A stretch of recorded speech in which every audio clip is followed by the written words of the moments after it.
Hey Idle Heroes fans, today's video is the continuation of our Mastering Idle Heroes series and we're going to be discussing guilds.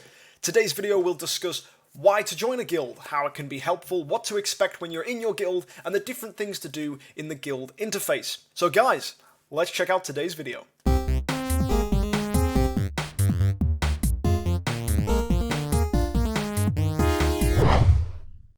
So before we get into today's video, guys, I'd like to do a shout out to some of my followers on Patreon.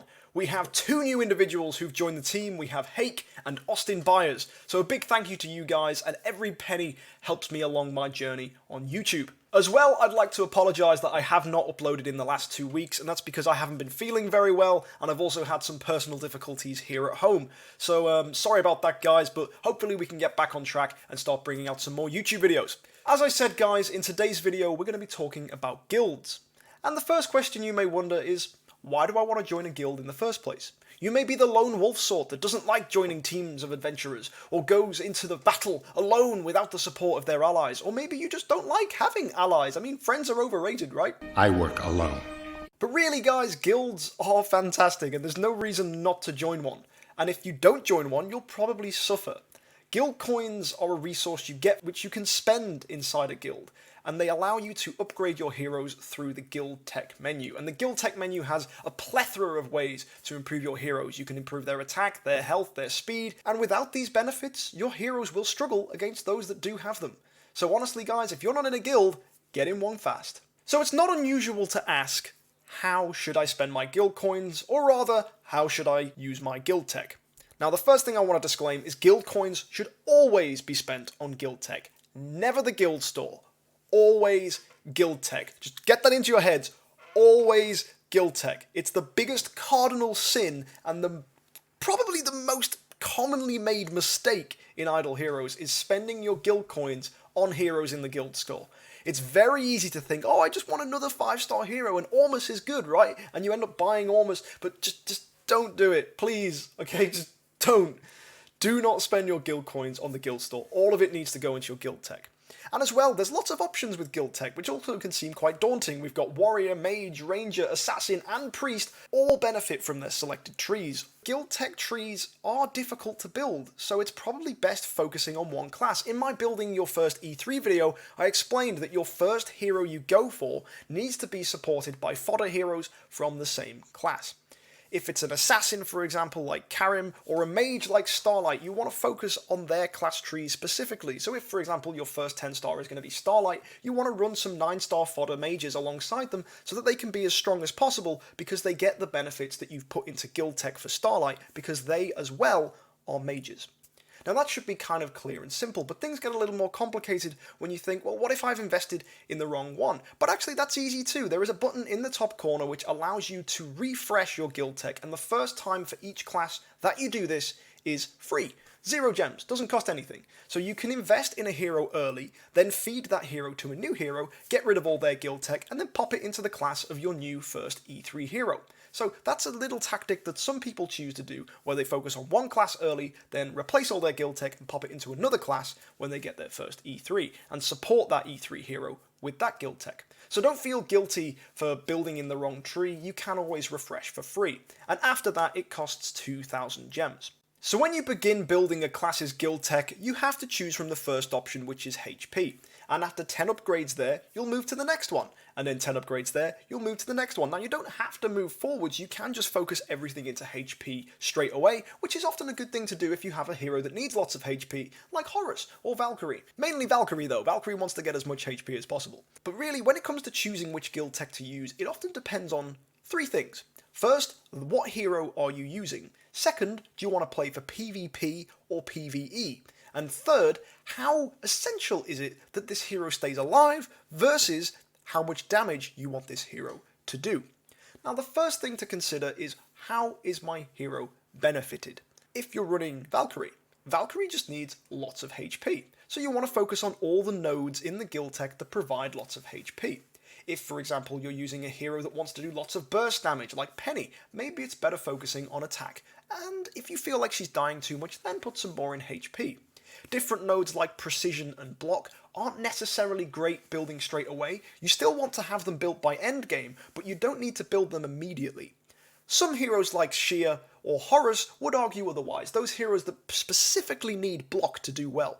Then you do want to focus on something like block. And if you struggle against Horuses, maybe it's worth building up your precision so that you can cancel out opponents' block, or deal that little bit more damage that precision provides. Now, this might sound like I've covered a big wide area, but really if you look at what a hero needs to do well, you can often figure out which guild tech is worth upgrading. Heroes that need to stay alive, give them HP. Heroes that want to deal lots of damage, give them attack and crit. Now, if we move and think about PvP versus PvE, if you're focused on PvP and you have CC heroes that want to stun or petrify your opposing heroes, it's worth building up speed as well. In PvP, speed really does matter, and the fastest heroes will go first. So, if you are running a Valentino, and your opponent has a Valentino, and they're both 10-star, if you want to go off first and get your Valentino to strike first, you need to have the faster Valentino, or at least your Valentino needs to tie with the opposing Valentino for you, the attacker, to attack first. So you want to maximize your speed, and that means boosting up the speed node in guild tech to make sure you go first.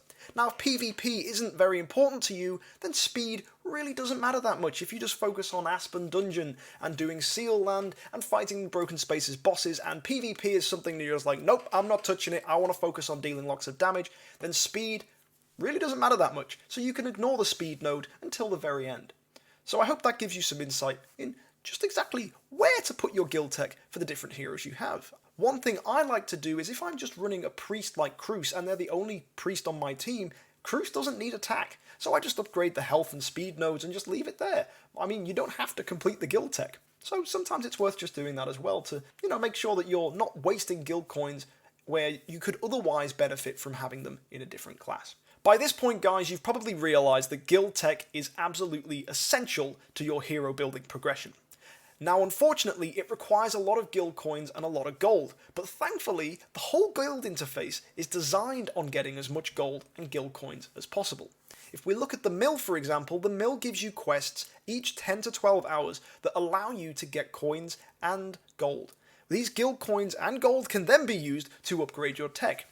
The important thing with the mill is to upgrade that bad boy as soon as possible. Once it's level 10, it gives you 5 quests every 10 to 12 hours, and that means you can get about 10 quests a day. That is 10 quests which will give you gold and guild coins. So if you want to be maximizing your guild coin income, you need to get the mill maxed as soon as possible. That means you need to start talking to your guild, you need to get everyone working together and donating gold to the mill. It might seem like a lot of money, putting in millions and millions of gold into the mill, but getting it maxed is so worth it. The return on your investment is huge. You get the gold back after a few weeks, and you're getting loads of guild coins in the process, and guild coins are gold dust. They're the most valuable resource in the game, in my opinion, because they are so hard to get, and without them you cannot maximize your heroes.